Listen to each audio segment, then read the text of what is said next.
All right, so let's talk about case interview basics. Like I mentioned earlier, two classes of cases, business situations and the estimation questions. And again, I won't cover estimation questions today, but they are important, they are worth studying, and those are really easy to practice because you don't need any help, you don't need a partner. And I would sort of do those all day long. I mean, it would drive my girlfriend at the time nuts, because I'm like, oh wow, look, we're having like mashed potatoes today. Well, I wonder how many gallons of mashed potatoes would it take to sort of feed the entire campus? You know, what if you take that over a span of a year? How many potatoes are in America? You know, how many shoes are, you know? So I just do this all day long and try to get good numbers. So it's easy to practice, and you can get good at them, because it's just, it's less about talent, it's more about practice, okay, for that one. Business situations, which is what we'll focus on most today, is literally that. You know, CEO comes to you and says, should I buy this company? Should I lay off half my staff? Should I enter this market? Should I shut down this business? And these are just sort of everyday business life questions, and we'll talk mostly about that. And finally, we already talked about the HBS cases. I'm going to teach you how to be an interviewer and an interviewee, and we'll start with the interviewer because that makes life a lot easier to understand. All right, so the mindset. It's very important. I'm very big on principles. If you understand the mentality of the firms, when they start changing what they do, it all sort of still makes sense. Okay. Let's see, the room is a little bit bigger now. How many have worked in consulting? Okay, the rest have not. Okay, so the majority have not. Let me tell you what it's like. It's very busy. Here's the tension with consultants and clients. Consulting firms charge very high fees. Clients don't like paying high fees, okay? So they try to get you to pay less, or usually what they do is they say, well, does it really take 8 weeks? Why don't you do it in 6 weeks? Does it really take 4 people? Why don't you do it with 3 people, okay? And so what happens is your resources sort of always get pushed down. Or it's a new client and you're trying to impress them, so you have 3 people, but you're trying to do the work of 5, okay? So that's sort of like, I know at McKinsey we never discounted. What we did was we over-delivered. So we would do extra stuff for them for free, essentially. They wouldn't have people to do it, by the way. They would just have the existing team work harder.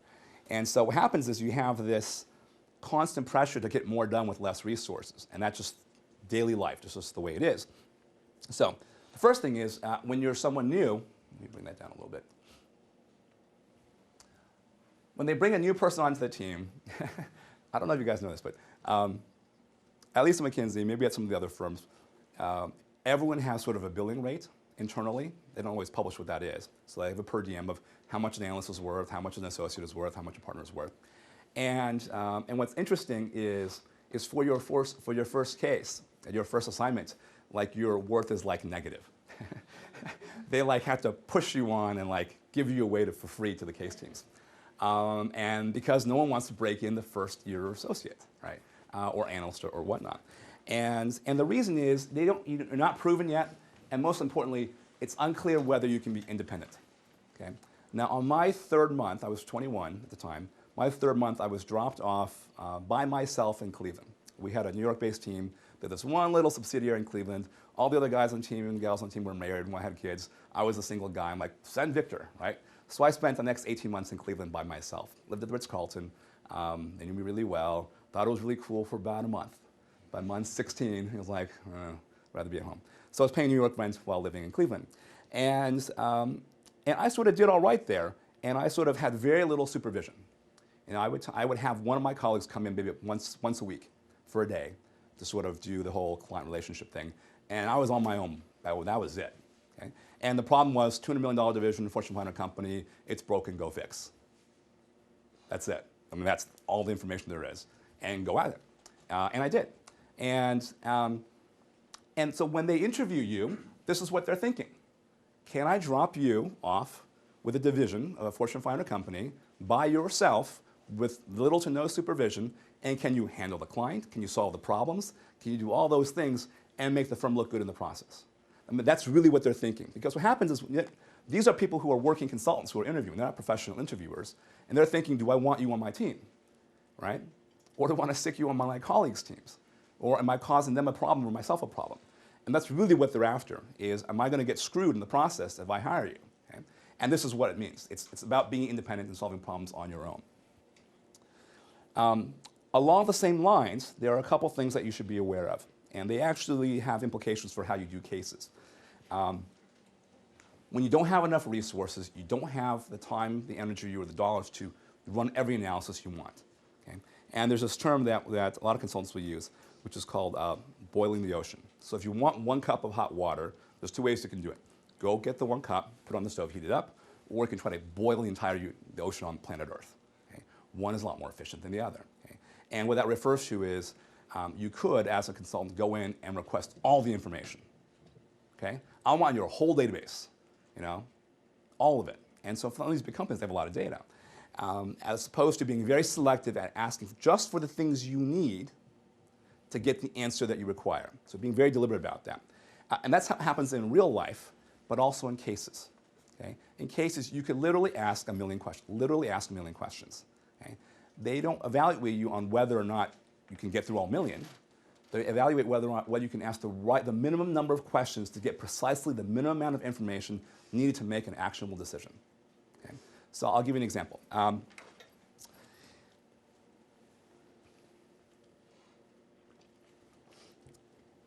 If a company has a minimum standard of, 50% gross margins for a product, okay? If you can't produce 50% margins, we don't want to produce it, we kick out the idea. Okay? And there's a new idea that comes along. Should we create the new super widget? Okay? What you can do is you can figure out in a few minutes whether you're even in the right ballpark or not. Is the product going to be close to 50%, or is it more like 40%, or more like 20%, or more like 80%? And you don't need a lot of computation to do that. You can ballpark costs, you can ballpark revenue, ballpark pricing, is it a premium price product, low price product, and sort of figure out if you're in the right ballpark. And if you are, you can sort of do more analysis. If you're way off, if it's going to be a 20% margin product, there's no need to sort of spend time on it. As a consultant, putting $100,000, $200,000 to get that answer. So it's very important to be very selective about that. You'll see that as I demonstrate some of the cases. So there's this sort of distinction between being precise. So the margins on this new product are 43.2% versus they're not even close to 50. Okay? Not even close to 50 is sufficient to make a decision. Okay? So there's being precise and there's being good enough to make a decision. And so there's this term called, I don't know what I called it, is basically actionable decisions. Do we have enough information to make an actionable decision or recommendation? Okay? And does it matter? And what happens, though, is this bothers a lot of people. And it may not bother some of you, or even most of you, but this really bothers a lot of people. And who it bothers the most? People from math and science backgrounds. Okay? Because there's one right answer, right? And it's the 3 significant digits, because that's the way we were taught in engineering school, right? And because, in engineering it makes a difference. If you're off by a few percentage points, on an airplane design, people die. Okay? So that makes sense. But it's a different skill here. We're just trying to make a decision. And it's interesting, I'll give you an example. I interviewed a guy who was a graduate of ITT. I forget what it stands for. It's a big technical university in India. And it's where it's like out of 1 billion people, the smartest 100 are, go into each of the things. And I interviewed the guy who was #1 in his class in physics. Okay? So he had uber brain, right? And I asked him a question I forget the exact question, but something along the lines of, how do you figure out what a customer wants? Okay? And his idea was well, you would sort of track their movements using sort of radio technology. You sort of map out GPS where they're going, and then run this huge sort of Poisson distribution analysis algorithm thing, and you sort of figure out precisely what they want. And I was looking for, you jump on a plane, you go ask them, you come back that afternoon. Okay? So there's a practicality element to all of this, and so it bothers a lot of people that you're not precise. And so it's important to sort of be aware of. It's also why estimation questions are important. We actually use that a lot. I use it all the time, probably at least once a week. Is it worth doing this analysis? Can we do it back of the envelope? Are we even close? Do we need more precision, or do we have enough information as it is? So we would actually use that skill all the time. So it's not meant to sort of just torture you in the interview process. It's actually useful, actually very useful. And we would actually do it in front of clients. And surprisingly, we would oftentimes do it on the back of a napkin or envelope, which always I find very ironic. Okay, I'm going to talk about the 3 rules of consulting. This not sort of interview consulting, but being a consultant. And I think you'll find this useful. There is this great book. Well, actually, I haven't read the book, but it's a great title. It's by Donnie Deutsch. It's called Often Wrong, Never in Doubt. Okay? And it has to do with sort of going ahead and charging for it as an entrepreneur and getting things done. The consultant's version would be a little bit different, would have a different title. And what it would be is often right, but never without data-driven justification. Never. All right? Never, ever do you ever open your mouth without being sure you're either right or you have some sort of basis in fact to back you up. Okay? And that's very important. That's why there's always these jokes about consultants. Right? You know, should I go left or should you go right? Well, maybe you should. It depends. Right? That's always this kind of the joke answer. And it does depend. And I remember plenty of times where I'm thinking to myself while on the job, you know, what should I say in this situation? Okay, what should I say? And I choose words. I chose my words extremely carefully, right? If you had an idea and you weren't sure, you said, "I'm not sure. It's just brainstorming, so we're always hedging." Okay, and you'll toss out some ideas. What do you think about that? We'll test ideas. If you say something, you have to be able to back it up. Yeah? And if you can't, then you qualify it. If you don't know the answer, this is kind of interesting, you confidently say, "I have no idea." Confidently. I am certain I do not know the answer to that question, right? And I have basis in fact, my knowledge is not unable to answer that question, so I'm not going to answer it. But we were always certain, we was always data-driven, right? And so it was very clear because if you sort of screwed up once, it reflected on the entire case team, particularly if it was in front of like the lead client. Like that was, I'll tell you a little bit about that in a second. So often, right, never without data-driven justification, okay?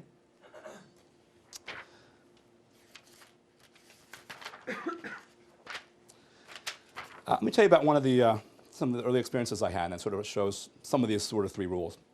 I remember the first time I was in a Fortune, I think now 25 boardroom. Very fascinating. I don't know if you guys have been in one. But I went to the boardroom where they actually have the board of directors meeting, and I was maybe 6 months into McKinsey.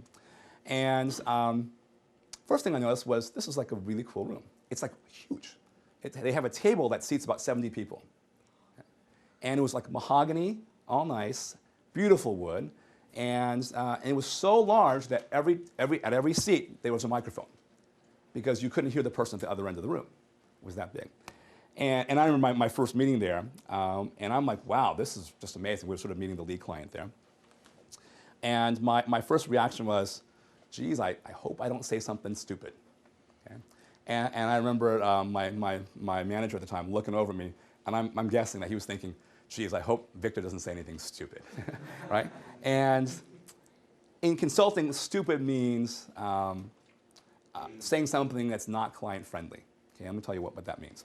And I'll talk about first of all, it's rule number 2 is it's not about just being right, it's about being right in a client-friendly way. Okay? If you have the right answer, like they should divest, they should cut margins, they should increase prices. It doesn't matter if it's right, if you say that in a way that's not friendly to the client. It's very important. And there are a lot of entrepreneurs and business people who are very right in their judgments and their decision making, but would make lousy consultants.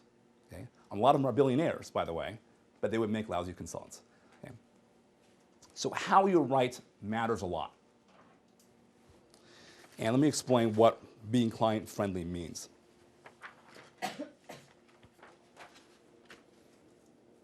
Here are some things that are not client-friendly. Making conclusions or stating conclusions without showing your work. Simplest way to illustrate this principle is, let's say you go into the doctor's office. You haven't seen them before, they've never run any tests, it's the first time you're seeing this doctor. And this doctor's like a brain surgeon. Takes one look at you and says, I have bad news. You know, you're dying, I need to do emergency brain surgery in the next 2 hours or you won't live to see tomorrow morning. Let's go. How do you feel? Okay? Most people would say, no way. No way. There's no way you're drilling into my head, having never run any tests, run any analysis, or having ever seen me before. Okay? Now, your reaction is completely independent of whether or not he's right or not. He could be right. Okay? Maybe he saw something, you know, a symptom. Maybe he saw sort of the early signs of a stroke, right? Because sometimes that's visual. Right? But it doesn't matter if he's right if he can't explain why he's right in a way that's client-friendly. Okay? Consultant, same thing. You come into the business, you know, if you can recommend sort of business surgery without having done any analysis, it's going to be completely rejected by the client and his or her staff. Okay? So it's very important to remember. And so, in case interviews, they look for this. They look for whether or not your answer and your approach is client-friendly. If it's not, even if it's right, if it's not client-friendly, they can't hire you. Doesn't mean you're not smart, doesn't mean you're not good in business, doesn't mean you're not going to be extremely successful, even a billionaire, but you just can't be a consultant if you don't do things in a client-friendly way. Other things that are client-friendly, being scatterbrained. Okay?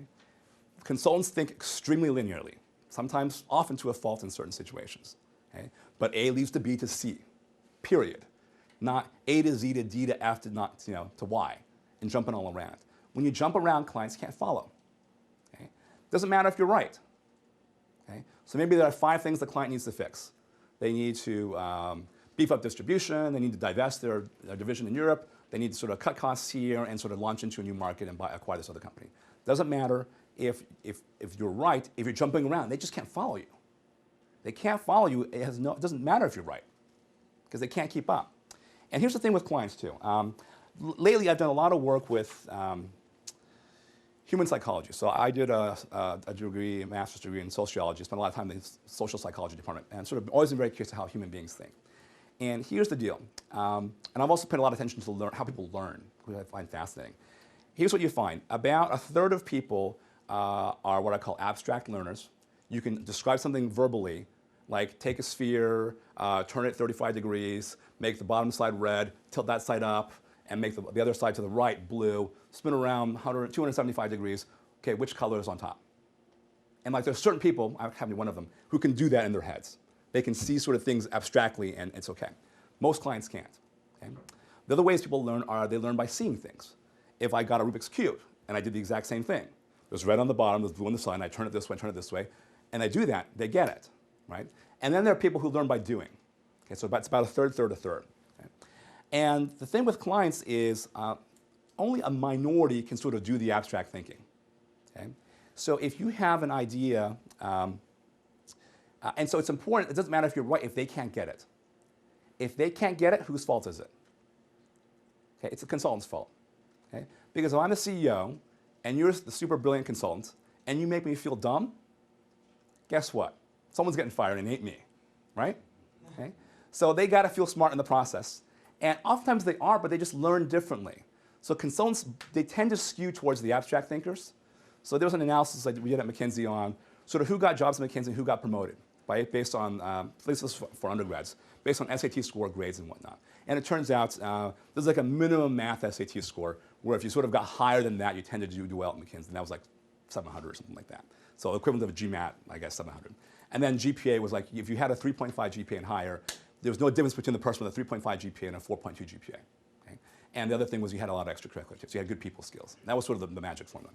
And the reason that's important is the client has to be able to understand you, and if they don't and they feel dumb, then it's really your fault, and they take it out on the firm. Okay? So you have to be able to translate everything you do into things people can understand. So here's sort of the next thing that's not client-friendly. If you have an answer that can't be explained visually, it's not a good answer. Okay? So you'll see when I start getting to the actual cases, I'll be very visual. And actually, I recommend later on that you actually practice drawing, like literally practice drawing. In case interviews, I have drawn on paper, I have drawn on whiteboards, and I've drawn on flip charts. I didn't realize I was going to be having to do that, but it's worth practicing because sometimes you're standing, and you're used to sitting, like a lot of little silly things. Pads of paper. Like my first couple of interviews, I used like a legal pad. And then I realized the lines cut into my diagrams, which visually confuses the other person. So I switched to like graph paper. It's like a lot of little things. So if you have a good answer, but you can't explain it visually, it's a bad answer. Okay? An answer that you can't justify with facts and data. You have to be able to state that out loud. Okay?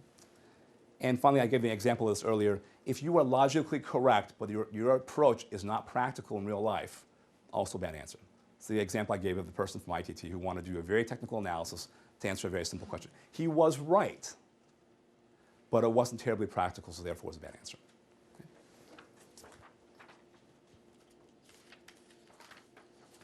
Okay. Have you guys heard of that story of the airport test? So there's this story going around, consulting interviews, that one of the things they want to do is they want to figure out if you're a good person, if you'd be fun to hang out with in an airport. And sadly, you actually end up doing that a lot. So you miss flights, and you're stuck hanging out with people on your case team. And I always thought that was sort of interesting. But I think the mentality is a little bit, and that's sort of the polite version. There's another book that sort of really sort of speaks to this. There's this book called, I don't know if you guys have seen this before. It's called The No Asshole Rule. Okay? And I struggle with whether I should use the word or not, because I was sort of taught not to use the word. But it was written by a Stanford Business School professor who wrote an article by the same title in the Harvard Business Review. And it's a New York Times bestseller. So the New York Times printed it. So all the news that's fit to print, right? So I'm like, well, does that mean I can say it out loud? You know? So I decided I can sort of say it 2 or 3 times. The no asshole rule. The third rule, really, of being a consultant is don't be an asshole. I'm dead serious. There's 2 reasons. The first is no one likes to work with one, right? And the second is that's not client friendly. Okay? And it's interesting because particularly when you're an outsider and you're coming in, so I remember like one of my clients was like 67 years old. I worked with him one-on-one. I was 21, right? So he's literally 3 times my age, which is like, I think, shocking to me and to him. And actually, I ended up sort of giving him career advice.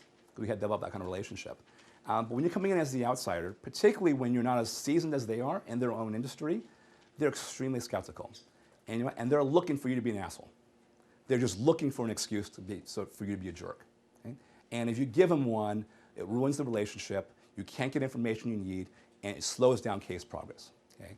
And particularly, McKinsey in particular had sort of a reputation for being arrogant, right? And so we had to sort of, and I don't think it actually was true, but we actually had to sort of go the opposite way, be extra nice, right? And I remember I had a colleague of mine who was managing me at the time. He was from the German office. And I love Germans. I worked a lot of them, I think like they do. And we'd have clients like in the Midwest. And clients in the Midwest like to like chit-chat. Hey, how's it going? How was your weekend? And he's like, that's inefficient. That's inefficient. I don't understand. And I had to coach him, say, no, Wolfgang, come on, let's talk. Don't be an asshole. It's important. It's part of the relationship building. And there's cultural differences. So he was sort of coaching me on certain problem solving skills. I was coaching him how not to be a jerk. And it was just a cultural difference. Yes, it's inefficient, but this is how they do things. And if you want their cooperation, you got to do it too. And so he sort of gets us after 90 days. And he's like, hey, Mary Jane, how are you doing? And he figured it out. That's why they sort of rotate people within the firm. All right, so last thing, let's talk about the actual mindset of the interviewer and what they actually think about when they're interviewing you. Okay? So what I talked about before is all about how they think about their life on the job, and now sort of get specific around the interview itself. The first thing is what I call process excellence, which is sort of a fancy word, versus a specific answer. If you do a case in an interview and you get the right answer but you use a bad process, here's what they think. They think you got lucky, and they have no confidence you can repeat that. Okay? If you do the opposite, if you use a good process but miss the answer by a little bit, that's actually better. So wrong answer, right approach is better than right answer, wrong approach. Okay?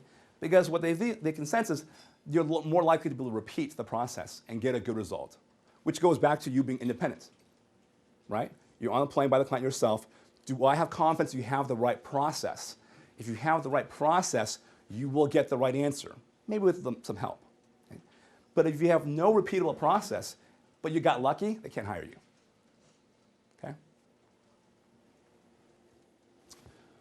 Here's what else they're looking for. They're looking for a very logical, data-driven analysis as you go through the case. All sequentially, very linearly, extremely linearly. Okay? To a fault sometimes. I will give you an example that sort of illustrates this. It's actually kind of funny. I was in the McKinsey office a couple of years back, and there was a rumor that the office was really busy and the consultants weren't getting enough of a break. And so this one guy we have this sort of regular weekly Friday office meeting, so the head of the office sort of does like Q&A. And someone suggested a Q&A and said, I think we ought to get rid of all the snacks in the McKinsey New York office. So we had like, soft drinks and like cookies and all the things you eat late at night when you're starving and all that kind of stuff. And he said, I think there are 2 reasons why we ought to do this. One is financial and the other is health related. Okay? And he proceeded to give a very rigorous analysis of how many consultants, typically 500 consultants in the office, 500 support staff, 1,000 employees. If each person eats 1 cookie per day, that's an average intake of 300 calories per day. Added up over the course of a year, that's 300 times 1,000 people times 252 working days in a year. That's about 1,945,000, 45 million calories, right? And on average, the average New York consultant is going to gain about 2 pounds per year. Okay, which is going to increase our healthcare costs because we're self-insured, and projected over a 10-year period, it's going to cost the firm about $2 million. And the head of the office is supposed to respond to this, and rather than sort of humor the analysis, he said, obviously we're not busy enough in the office. Right? But this is how consultants think. I kid you not. And it seems sort of humorous, but at the same time, people sort of respected that too. Right? And it makes consultants in some cases sort of bad social partners because you're constantly doing analyses in your head. Like, for example, you can't go into a business what's screwed up. I can't go into a business that's screwed up and not try to mentally fix it in my head. Like bottlenecks. I could do process redesign. Like, I can't believe the line is here. I can't believe it's over there. It's inefficient. What they ought to do is over here. And say, on average, 100 people move through this business every hour. If you shave off 10 seconds per wait time at the cashier, you're going to save about. I start doing this in my head. I'm like, I'm on a date. Don't do that. So it's just how we think. Okay, last thing in terms of the interviewer's mindset is what I call synthesis. We'll talk a little bit about that. Synthesis is pulling things up to the big picture. Okay? It's a hard skill to do, to sort of dive down into the weeds and yet come up and be able to present to the CEO. Okay? And so that's, I think, one of the values consultants do is they'll go down and talk to the low-level employee, the person on the phones, the person feet on the street. We'll say, what do you think, what's wrong with this business? Like, I think we ought to do this, this, and that. And you sort of validate that. I'm like, good idea. Go up 1, 2, 3, 4, 5, 6, 14 levels of hierarchy between the CEO, Fortune 500 company, and the person answering the phones. And what we do half the time? We repeat what the guy on the phone said. Okay? But we're able to explain it in the context of an overall strategy, gross margins, competitive positioning, and put it in the frame of the big picture, whereas a low-level employee can't do that. Okay? So synthesis is a big part of it, and they will often test you on this. Be careful, though, because it's always at the end. So you think like you did all the analysis right, everything they threw at you, you got it right, and the last 5 minutes is like, great. Okay, now synthesize. What do you think the client should do? All right? And now you're sort of in presentation mode, but critically thinking presentation mode. Okay? I'll give you some examples of that. We'll talk a little bit about that too. But it's an important part of that process. That's what they're looking for.